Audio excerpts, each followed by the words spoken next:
So now I want to talk about something important that we were discussing earlier is how I fight depression. And this is a serious subject, and I'm going to take it very seriously while also trying to make it entertaining because I just recently had my 9-year sobriety date. Yay! 9 years sober. Balloons, confetti, celebration. She was talking about a friend that she knows that is dealing, with something. And in my mind, because I know the subject of sobriety and addiction and all that recovery very well, it's something I really, really understand. I told her that this person needs to find a meaning and a purpose in life.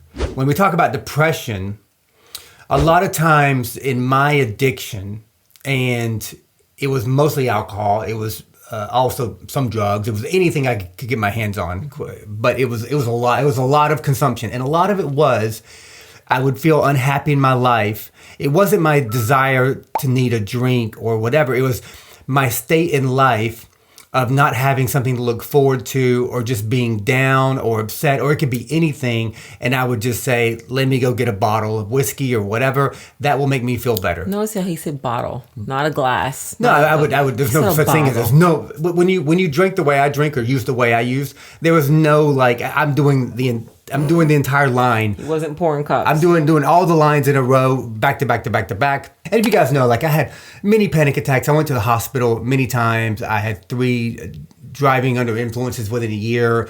I went to jail several times. I mean, I have a real story of addiction and recovery. And so a lot of people don't know this because they see us, as a happy, entertainment family, and we are. But I had a previous life that was very disruptive, and the mental side of it is very difficult. But in talking more about my depression, because I want people to relate, it's really not something you're depressed about. For me, I just sit in my thoughts and it just becomes heavy. Mm-hmm. Whereas before I would go to the bottle or something and I'd feel better. Now you have to sit in your own thoughts. Even though you sit there and you say, I'm so grateful for my family. I'm so grateful for my health. I'm so grateful for my income. Everything is amazing. But I look at my life and I just feel exhausted sometimes.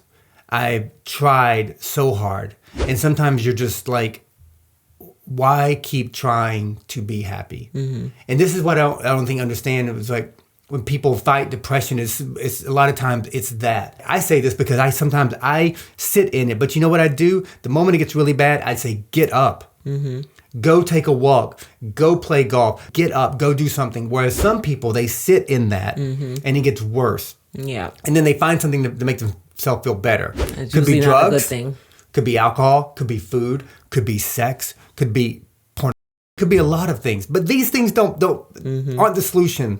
The solution for me has been finding things that I can immerse myself in, where I can exhibit and learn skills, and I can feel better as a person because I've contributed to my life and my well-being. And I've said it before, as a child, I never understood suicide. Like, I don't get it. What do you mean suicide? As an adult, I get it. I totally get it. It's like, at some point, why keep trying to be happy when you can't? And I think for me, it's been a struggle. I don't want my wife to worry about it, but in a way that I think I manage it because I want to live a great life. Mm-hmm. It's my life to live. I only have one life. And if my kids ever watch this, it's like they're a big part of it. I'm not living for my kids. I'm living for myself. But I also want them to have an awesome dad, and a dad who helps them be a better person. I have that to live for. But really, people who fight this, you don't live for your kids. You live for yourself. I have one life to live, and I want it to be a good one. If I check out of this thing early, then that's my fault. Mm-hmm. I didn't give myself a chance. Yep. So it's less to do with your family, and it's more for you to do with how can you overcome the things that are holding you back. And for me, it's been immersing myself in things to become a better person, to become a better athlete, to become a better mentally prepared person. All these things help me wake up the next day and say, you know what? I feel better today. When I get in that moment of I feel really, really bad, it's like, okay, I need to be of service of somehow. And then I feel better. The way that I really fight depression and going back to vices, which are very bad for me or for anybody, is to have things to live for that are exciting. When you're a child, you have this childlike enthusiasm for things. You live in the moment. You look forward to Friday. You're playing in a soccer game, or you have a pageant, or whatever kids do. They look forward to Halloween, all these different things. And you should let your kids have a great childhood, because when you become an adult, a lot of times adults have nothing to live for or look forward to. Yeah. And they sit in that depression. They sit in those thoughts, and they become very sad. And they say, what will make me feel better? Well, I'm an adult. I can do drugs. I can take Oxycontin. You actually can't. It's illegal. But that makes you want it even more. How do you feel? Because I don't think this is something you can relate to, and I'll comment on that in a good way. Like, how do you feel about fighting depression, whereas, like, I don't think this is something that you deal with? No, it's not something that is a regular part of my life that I deal with in that type of way. But I can't say it's not something that I've never dealt with. Earlier, you said that it's just like how you're wired, or is that how you said it? Something like that. I'm just how I'm wired. I'm wired on achievement. If I'm not achieving, I feel worthless and I feel not content. Yeah, so I'm saying that to say that when I was going through so-called depression or feeling in those type of ways, it was more about things that were happening at the moment in my life. Right. Not brought on by I'm battling this back and forth in my life. It was like at very specific moments in my life that I can say I can remember those thoughts of depression, definitely knowing that I was depressed. But it was very situation based. Mm-hmm. Something happened. I was going through something that was putting me in that state of mind, and I had to work myself out of it or figure out how to get out of it. So I've experienced it in that way. Right. And I can say that the difficulty of lifting yourself out of that was enormous. Well, that's because you had to get out of that situation. Yeah, you had then to you're happy leave the again. moment. Yeah. Right. But getting yourself away from what that thing is very difficult, because you're living in that depressed moment. You're living through a situation, and you have to find the motivation to say, I need to make this better right now. Right. Like, only I can do this. I can make this better. But if you can make this better, then a sense you're out of that situation and you're happier. A lot of people, myself included, life is great. There's no reason to ever be down, but yet they are. I saw recently a thing, Will Smith. He said he battles suicide and stuff like that. That's what I'm saying. I don't experience it as part of my DNA, as part of what's built into me. I've only experienced it situationally. Well, because you have a beautiful thing about living in the moment almost every day. Like, you have this childlike mentality in a good way of, like, you see today for today. And if something happens and you get upset about it, then, like, that happened right now. That happened today. I try to move forward. Whereas, like, you're not dwelling upon, the past or the future, which are concepts that do not exist, the things that we invented, because time and space doesn't exist. Really the only thing is right now. There's nothing that exists other than right now. So when we think of other things outside of right now, we are being delusional within our own existence. It doesn't exist. You have a great way of just kind of seeing today. People like myself, I don't live through time or the future or the past. I just sit right now, and I think that there's a heavy burden on me. Mm-hmm. And I don't even know why. And this is why I told her earlier, she's got to let me have my golf in life. That's what I call it. It's what I immerse myself in. Every night before bed, usually almost every night, I'm playing golf. I'm hitting balls. Tomorrow I'm in a tournament.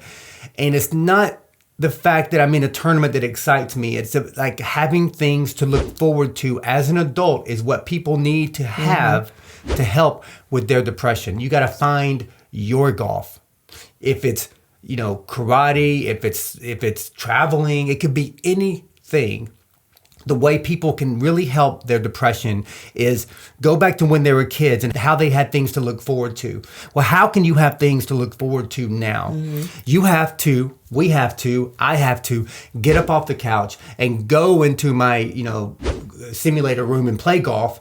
I have to exert that energy. I have to have things to look forward to. I have to pick up that guitar. I have to do things and learn new things. You have to actively live. Like, you can't just live because you're breathing. You have to actively live. Some people have heavy burdens and they sit there, and the more they sit on the couch, the worse it gets. Mm-hmm. The more you watch TV, the worse it gets. Or even the more you get into just your routines. As much as routines are important for structure and for organization, they are also probably the heaviest thing on people, because once you get into a routine, you're doing the same thing all the time. And those yep. routines can definitely contribute to people being like, what am I doing here?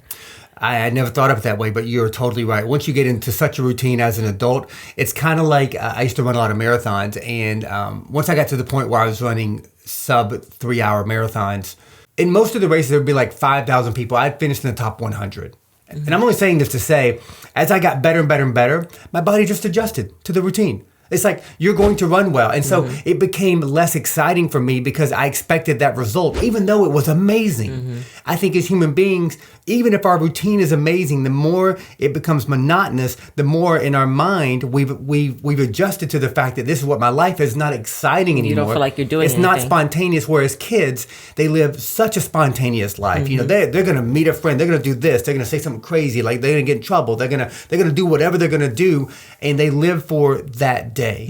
And as adults, we forget how to do that. If you see a child and they're playing in the sandbox or something and you say, come in and eat, even though they're very hungry, they can still be immersed in that activity for another hour. Yeah. Whereas adults, like, as soon as we're going to eat, we're going to eat, because our lives are not as exciting. We don't get immersed in things. Yeah. So schedules, like I said, are great.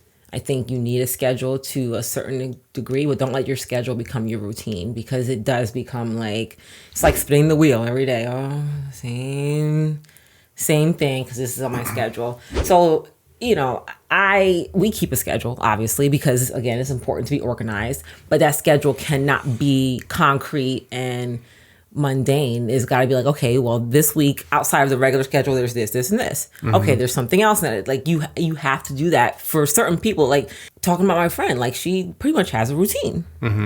She does this. The kids go to school. This. The kids have this on Wednesday. She goes to work. She does this. It's just the same thing. At some point, it's like this routine, this schedule has become my life. Right. That's it. What else is going on?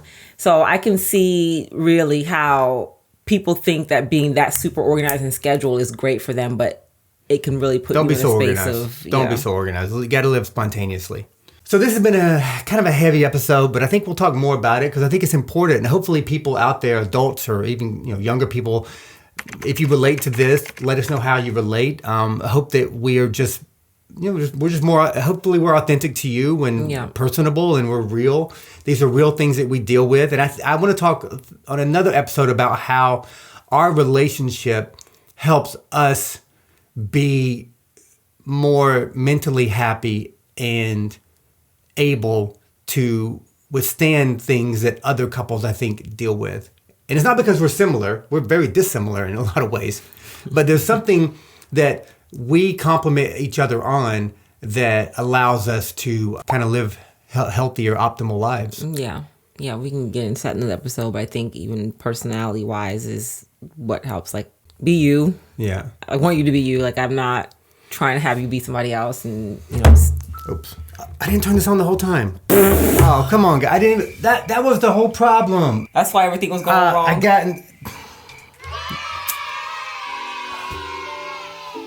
That would make me depressed. I didn't have it on, guys. Justin, please. All right. I can't believe it. I cannot believe it.